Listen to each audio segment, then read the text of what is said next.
Yeah, the preparation has gone well so far. There are certain areas that I have pushed them hard on during training in the last few days. There's no hiding from it. There are certain areas that we need to improve on, so fielding being one of them. So we've made a real special emphasis on making sure that we cover all bases when it comes to the fielding, and there's a progression in that department which we need. Let's say, Matt, we're looking for a better performance all round. I think if we analyse the last test match, and if we're honest, I think we fell short in all three departments, and I'll be looking for an improvement in all three departments this test match, which I'm sure we'll get. Yeah, there's potential. There's a couple of changes we're thinking about. I'm not going to give too much away right at this moment, but there are a couple of things we are thinking about. Yeah, well, we've got two fielding coaches here this time.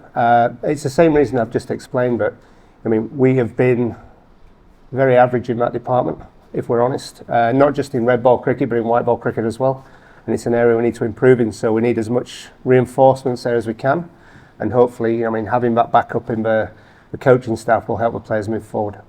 Well, I think after the game, I was very honest with them and explained where I felt we fell short. I think as part and parcel of as learning as a group, we have to be very honest with ourselves and better reflect inwards. I mean, without pointing fingers outwards, we have to look at ourselves first and say, how do we improve as a group?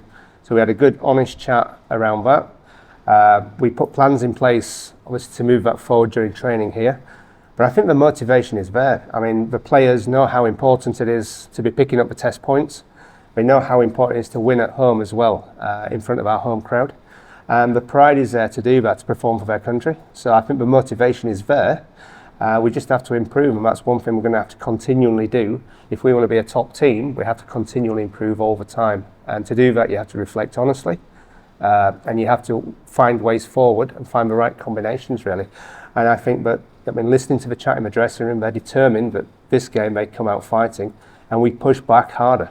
If anything, I want to see the players come out of their shells rather than go into their shells. I want to see them come out of their shells and express themselves, have the confidence to do that, have the confidence to go into the middle and show people how good they are and what they can do.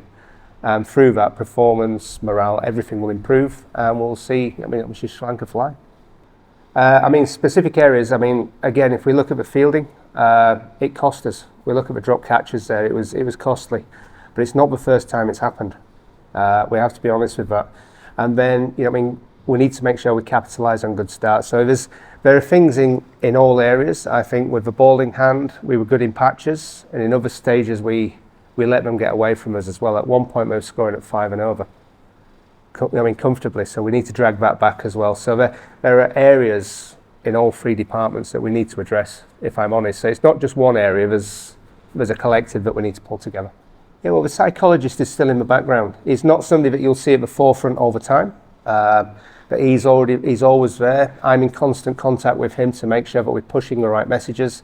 And I think it's same as a nutritionalist that we've got in place. It's an untapped area for us, and I think it's an exciting area where we can make improvements. We can help the players better cope with stress, as well as help the players from a nutritional point of view to prepare for the games, make sure that they wake up the next day well hydrated, well nourished and ready to go again. And I think it's an area that we need to keep pushing. And certainly I saw improvements in the World Cup qualifiers from having the sessions we did during the Afghan series with a psychologist. Equally, we've seen better methods of hydration during the ODI series, during the Test series, and hopefully we'll see a decrease in injuries because of this as well. So there's a whole area of things we're looking at, but you won't see the psychologist there all the time, but he will be constantly working in the background. Like I say, I'm in constant. Yeah, I was there in 2018. I was bowling coach. So I know what to expect from this venue. I think from a player's point of view, I think it's great that we are playing at a different venue. I think for them it'll be refreshing, new ground, new environment, different place to play their cricket. And from a coaching point of view, if we want to be good and competitive all around the world, we have to learn to play in different conditions as well. So just giving us one condition in goal all the time is not particularly productive to helping this team grow, this squad of players grow, because we will play, test matches in different conditions. So we have to be prepared to handle that. We have to be well equipped to handle that as well. So playing at different grounds, even in Sri Lanka, will help us do that. Well, I think obviously, first of all, we have to accept that the two fast bowlers that Pakistan have are very good. They're very good at their craft, they have good pace, and they don't give many runs away. I mean, one thing they can do is hammer a length hard, skillfully, time and time again, and if they go to bounces, their bounces are accurate. So we have to give them a lot of credit for the way that they operate. I think they make life difficult for any batting lineup anywhere in the world. I've seen it abroad as well with these guys.